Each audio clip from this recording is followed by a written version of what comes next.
right, good morning. Happy Sunday everyone. Time check, it's 5:20. So, kuan, wala pa nag-start. Actually, kuan ang ground kay naay sa naay kanang kuan charter day. Charter day diri tomorrow sa Talisay City. Talisay City, and then kuan walay klase ugma kay charter day man diri sa Talisay.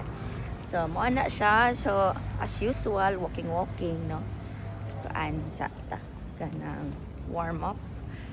So mo na, so ang atong topic chika for today, o diba silang tagyaw-yaw no, sige kuan chika for today is vlogging. Okay, so when we say kuan vlogging manggod, oh dili na jud pareha sa una. So actually I started vlogging pag pandemic. So during the pandemic, of course, kuan nag-close among school. So kuan kana bitang narabatas balay tanan. So ang nahitabo, nag-vlog ko, so nag-click siya. So to make the story short, na-monetize akong channel.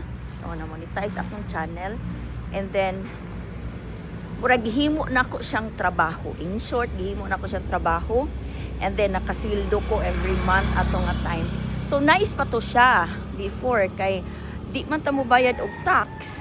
But after ato mga 2020 kuan na siguro 2023, nag-require na si YouTube og tax even sa Meta karon. So at that time wala pa si Meta. So bag-uhay ra gyud na si Meta. So di pa kay ko active sa Facebook sa vlogging.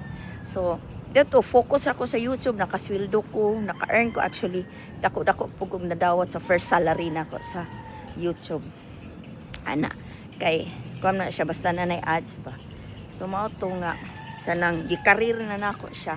And then now, kay na may Meta, makasweldo naman ta ni Meta. So manang active ko karon sa kuan sa kanang sa ni Meta karon, di ba? So wala siya na ganing lang. So wala siya, dili na to siya himuong trabaho. Of course, kuan na siya kana bitang kana sideline. Dili ka na ito imuhara siyang hobby ba sa ingana na siya kay wala raman jud siya. So i-enjoy lang jud siya nato, di lang sud siya nato i seryoso manarbaho ta, and then kana siya part time ba.